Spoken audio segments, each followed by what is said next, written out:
L'histoire commence dans la forêt dense de Vosges, France, où deux jeunes biologistes, Camille et Julien, ont mystérieusement disparu en 1994 alors qu'ils étudiaient des espèces rares de la faune locale. Pendant des années, leurs familles et les équipes de secours les ont cherchés en vain, jusqu'à ce que, 12 ans plus tard, un pilote d'hélicoptère survolant la région repère des signes inhabituels dans la cime des arbres. D'étranges motifs de clairière et des objets qui semblaient déplacés dans la nature, éveillant des soupçons. Quelque chose résistait encore au passage du temps en ces lieux. Le personnage principal sera le pilote. Marc Lefebvre, ancien militaire chevronné, fort d'une longue expérience dans le pilotage et les opérations de sauvetage, habitué aux situations extrêmes, il devra affronter la forêt elle-même, qui non seulement recèle des mystères, mais semble aussi altérer la perception et le temps de ceux qui osent s'y aventurer. Marc est chargé d'enquêter sur ces indices et comprend immédiatement que quelque chose cloche. Des arbres abattus avec précision, d'étranges agencements de pierres et les vestiges d'anciens campements qui semblent récents, bien que recouverts de mousse et de feuilles.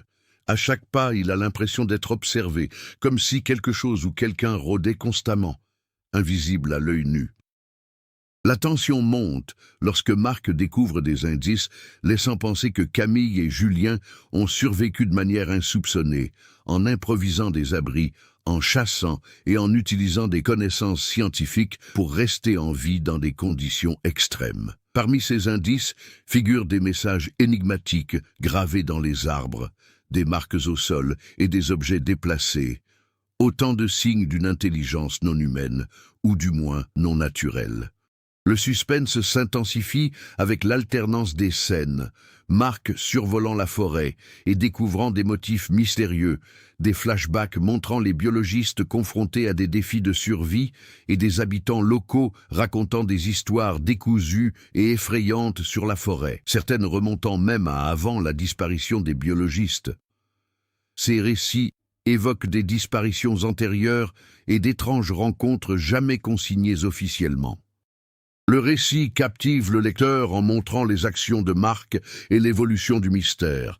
Il recense les indices, documente chaque découverte et comprend qu'une force cherche à le guider ou à le mettre à l'épreuve. De petits incidents, comme la chute d'un arbre à proximité ou des bruits de pas dans des lieux apparemment déserts, renforcent le sentiment de danger imminent, créant un suspense haletant sans recourir à de longues explications ni à des monologues intérieurs. La forêt des Vosges se présente comme un antagoniste vivant, presque conscient, qui met Marc à l'épreuve à chaque décision. Le lecteur comprend que la disparition de Camille et Julien n'était pas un simple accident, mais s'inscrivait dans un dessein plus vaste, quelque chose que la nature ou celui qui la contrôle retient encore. Chaque élément du mystère est introduit progressivement, assurant une montée en tension naturelle, tandis que le protagoniste s'engage activement dans les recherches. La forêt de Vosges, ce sujet, est exploré en détail ici. Marc Lefebvre, le pilote, observe non seulement la végétation et les signes étranges depuis les airs, mais perçoit aussi la topographie accidentée qui rend toute approche terrestre difficile. Chaque sentier étroit, chaque rivière, chaque clairière recèle sa propre histoire.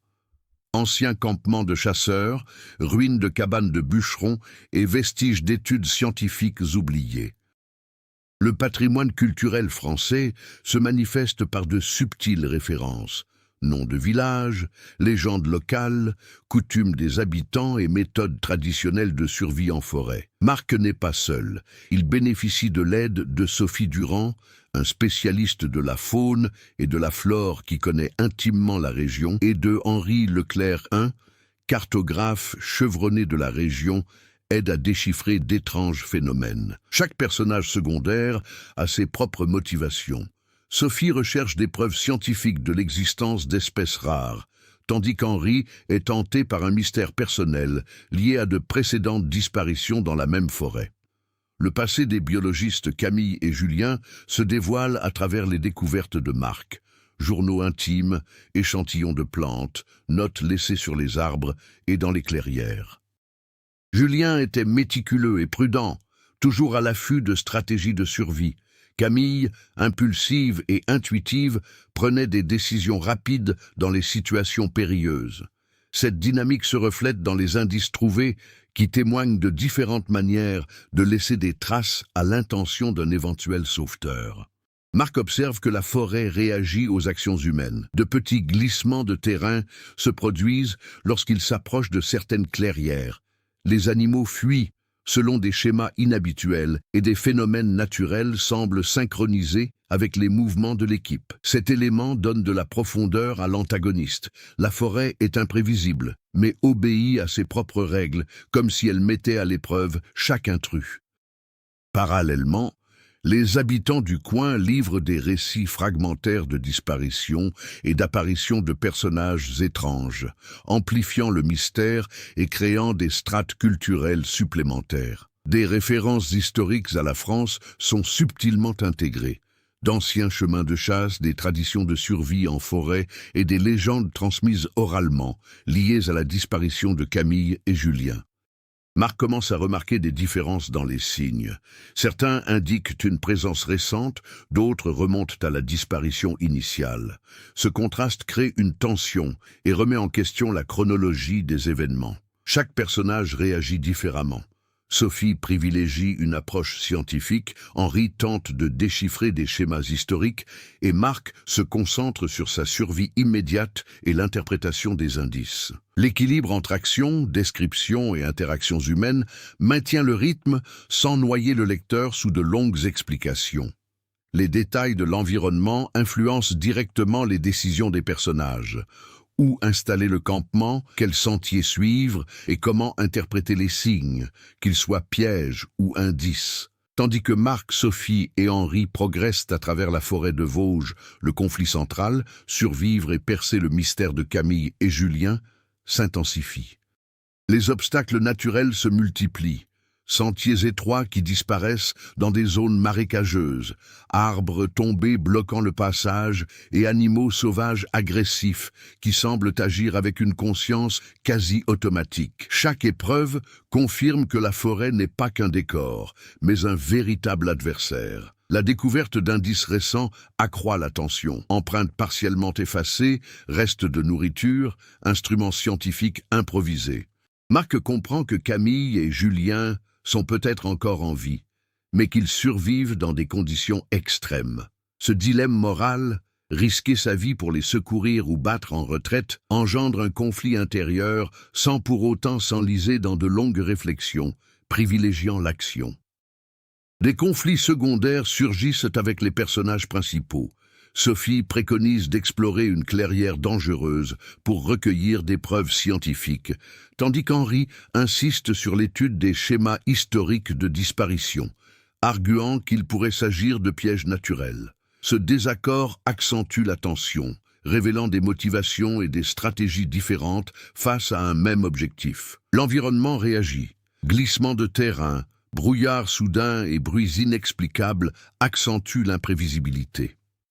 Marc doit prendre des décisions rapides, en pesant le pour et le contre, tandis que des signes énigmatiques, messages dans les arbres ou pierres déplacées, laissent penser que quelqu'un ou quelque chose observe les mouvements de l'équipe.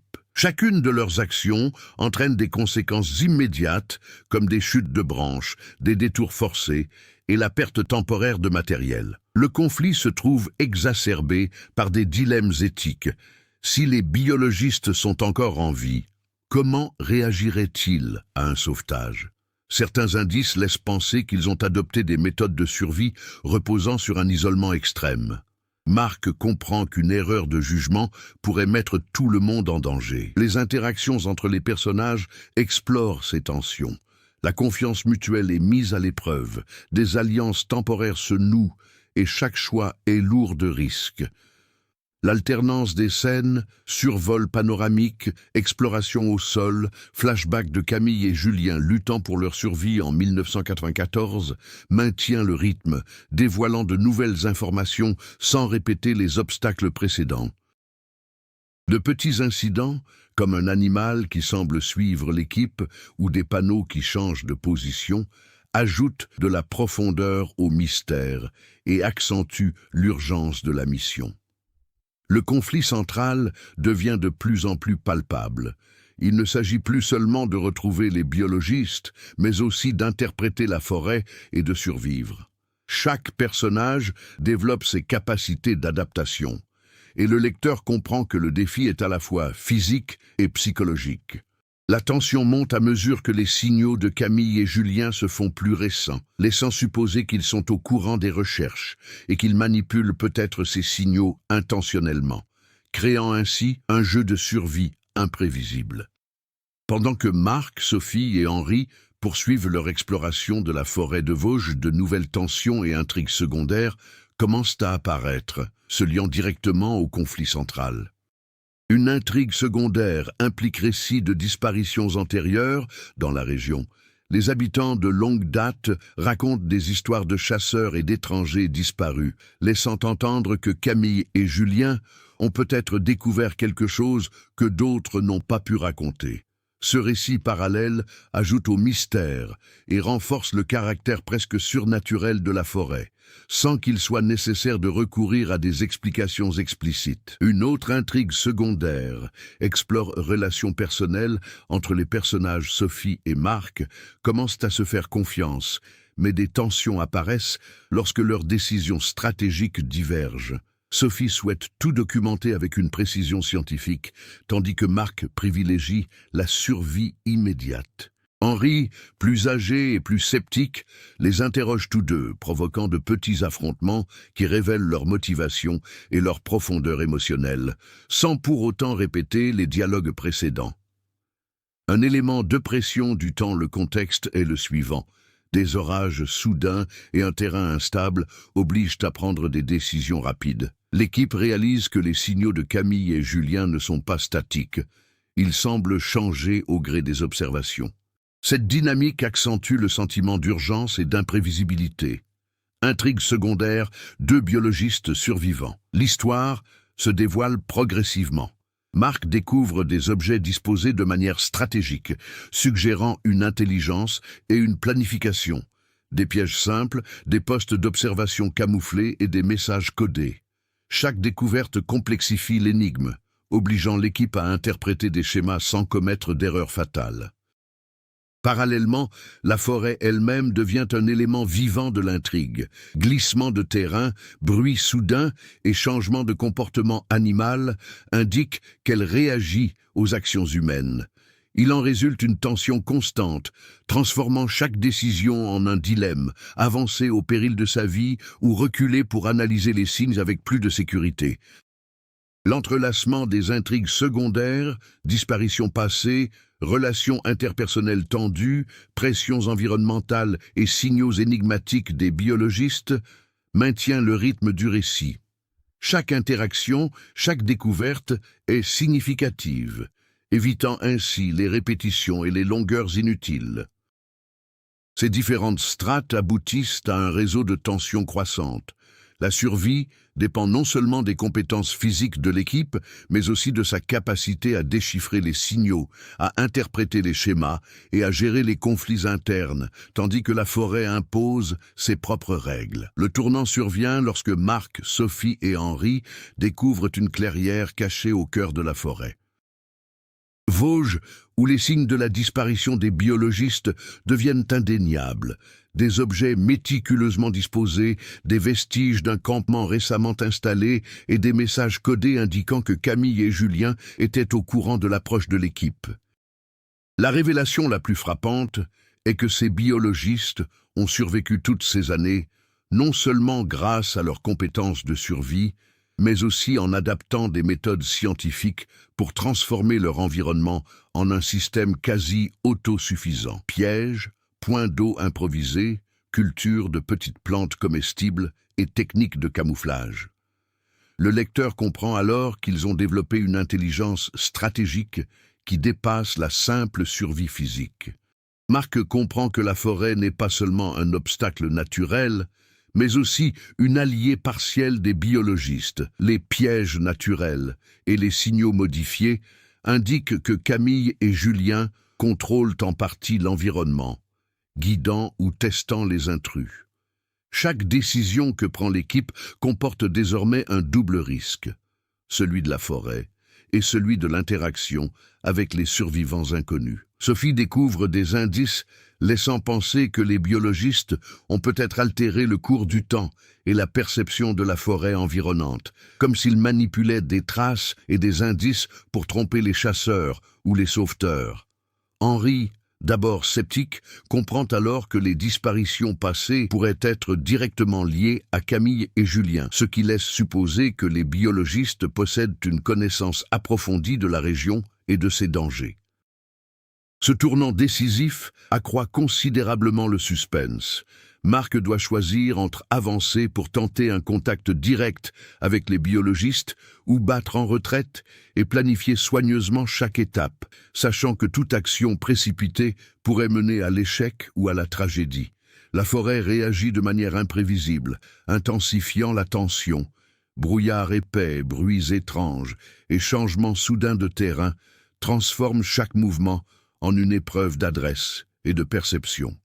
De plus, des signes subtils et contradictoires, empreintes qui disparaissent, objets déplacés, indiquent que les biologistes sont conscients de la présence de l'équipe et contrôlent partiellement l'environnement, transformant la recherche en un jeu d'intelligence et de stratégie. Le suspense atteint son paroxysme, préparant le terrain pour le dénouement, où toutes les informations recueillies et les compétences acquises seront essentielles. Après ce tournant décisif, les actions de l'équipe ont des conséquences immédiates et imprévisibles. Marc, Sophie et Henri doivent réagir aux révélations concernant Camille et Julien, qui semblent désormais contrôler partiellement la forêt et manipuler les signaux.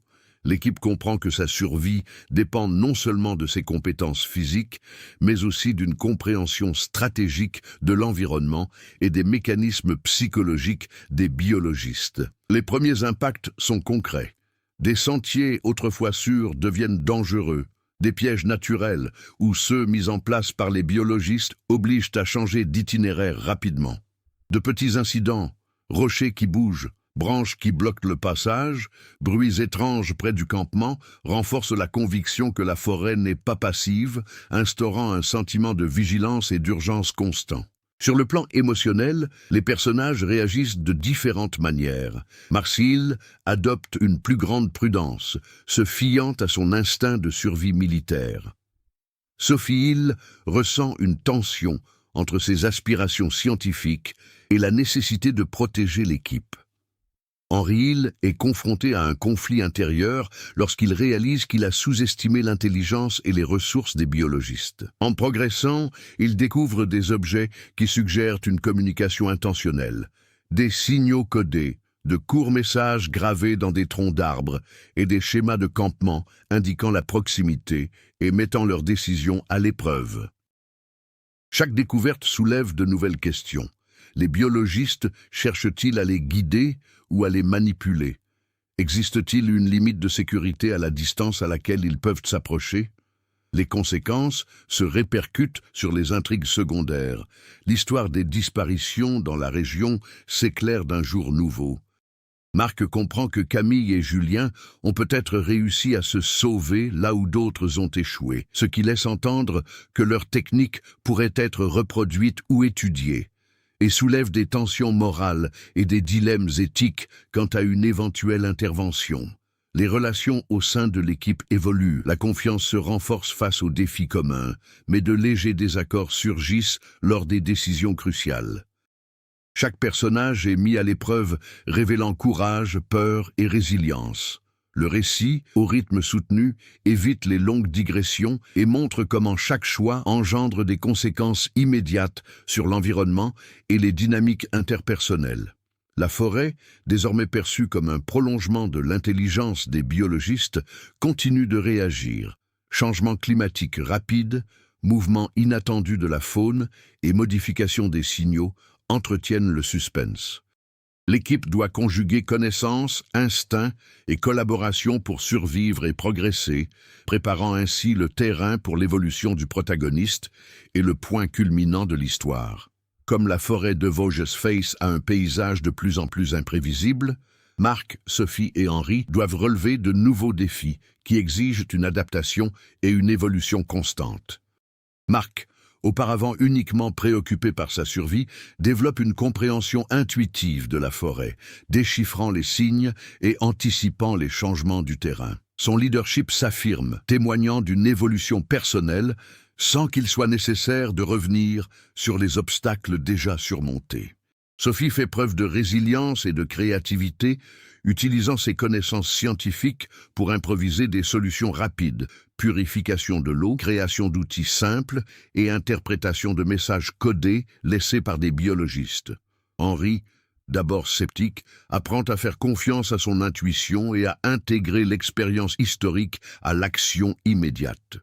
Le trio doit relever des défis qui mettent à l'épreuve simultanément leurs capacités physiques, cognitives et émotionnelles. Traverser des rivières tumultueuses, déchiffrer des messages partiellement détruits et réagir face à des animaux sauvages dont le comportement change à leur approche. Chaque action entreprise contribue à instaurer une confiance mutuelle, permettant ainsi des décisions plus rapides et mieux coordonnées.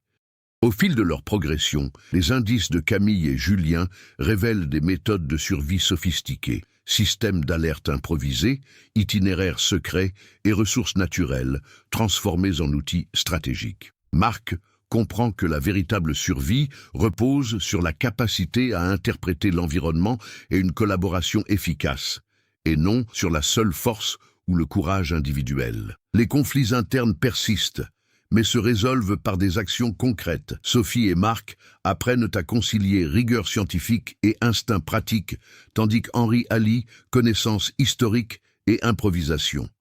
L'évolution de chaque personnage transparaît dans ses décisions, sa capacité à résoudre les problèmes et son adaptation aux situations périlleuses, sans recourir à de longs monologues ni à des dialogues répétitifs.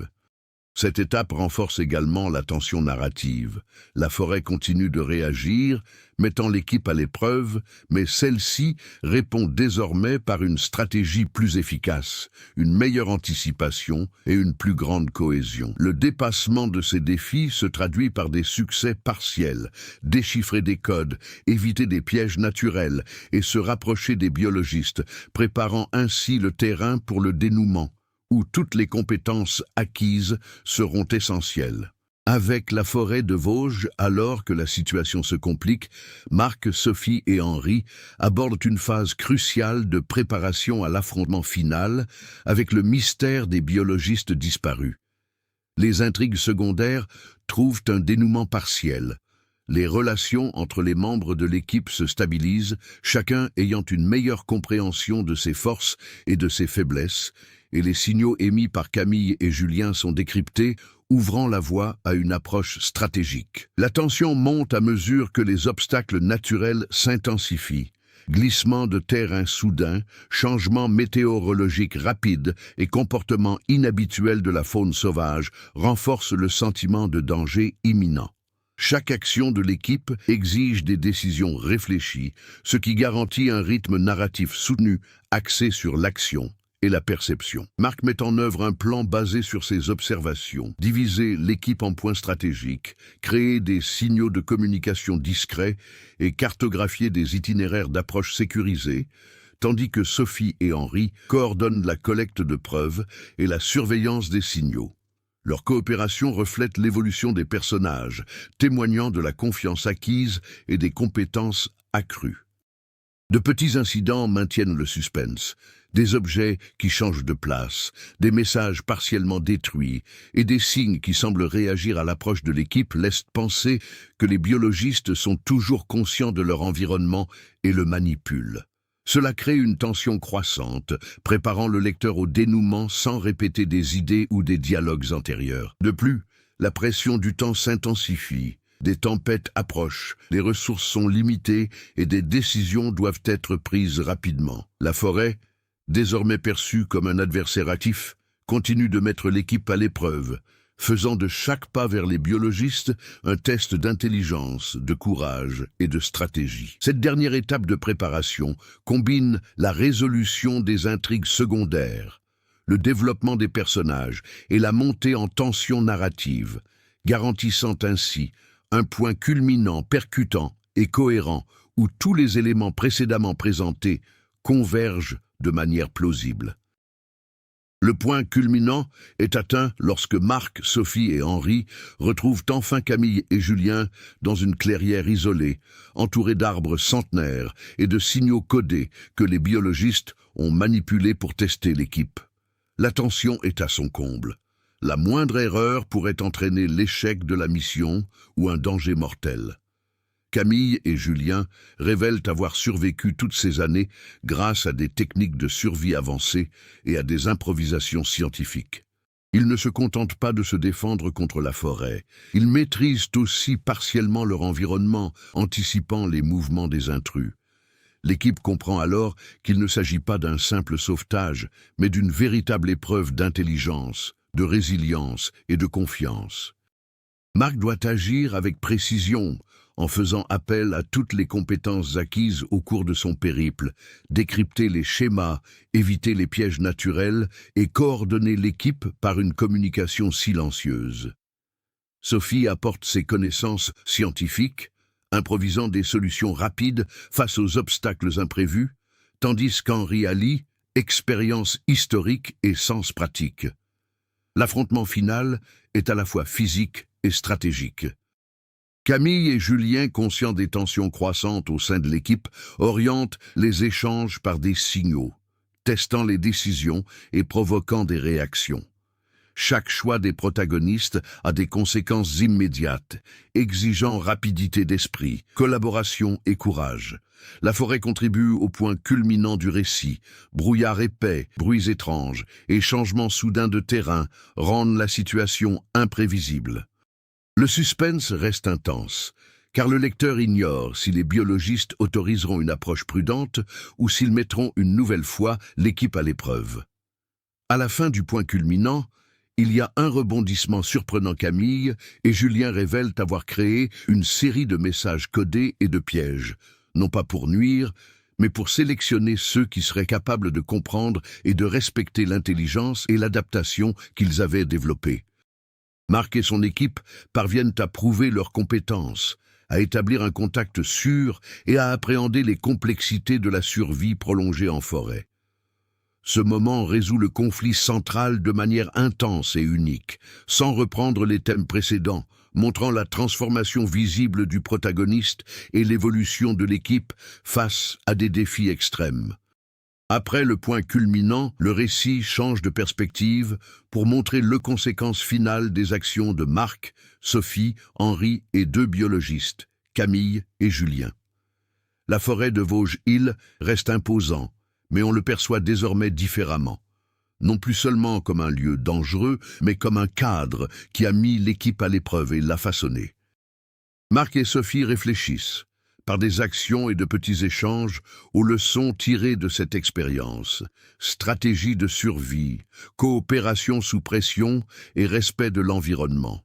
Henri partage ses connaissances historiques et explique comment la compréhension des légendes et des disparitions passées prend désormais un nouveau sens, reliant le présent au passé de la forêt. Camille et Julien expriment leur gratitude, tout en conservant une certaine distance, réaffirmant ainsi le caractère secret de leur vie de survie et d'adaptation. Ils laissent des indices codés qui permettent à l'équipe de documenter les découvertes scientifiques et d'enregistrer des schémas de survie uniques. Ces actions concluent les arcs narratifs, montrant que chaque personnage a évolué sans recourir à de longs monologues ni à des dialogues répétitifs. Les obstacles rencontrés, pièges naturels, signaux manipulés, météo imprévisibles, n'ont plus le même impact sur l'équipe. Le respect de la forêt et la compréhension des stratégies des biologistes deviennent essentiels à leur survie et à leur réussite. La tension narrative diminue progressivement, tout en conservant son rythme jusqu'à la fin du récit. La conclusion renforce également l'impact culturel et historique. Le récit s'ancre dans les traditions locales, la faune et la flore françaises et les récits de disparitions passées, offrant ainsi cohérence et une fin satisfaisante.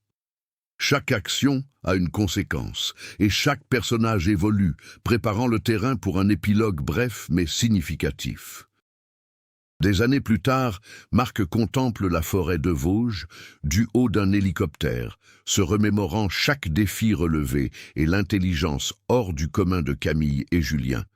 Sophie poursuit ses recherches, documentant les espèces rares et les stratégies de survie, tandis qu'Henri partage des récits de l'expédition lors de conférences historiques et scientifiques. Camille et Julien demeurent des figures mystérieuses, leurs vies intimement liées à la forêt, laissant des traces subtiles pour ceux qui osent suivre leur exemple. La forêt, imposante et silencieuse, garde ses secrets, nous rappelant que la survie n'est pas seulement physique, mais aussi stratégique et adaptative. Si vous vous êtes impliqué dans le voyage de Marc, Sophie et Henri à travers la forêt des Vosges, ne gardez pas cette histoire pour vous. Partagez-la avec vos amis et votre famille. Discutez des stratégies de survie, des mystères et de l'intelligence surprenante de Camille et Julien.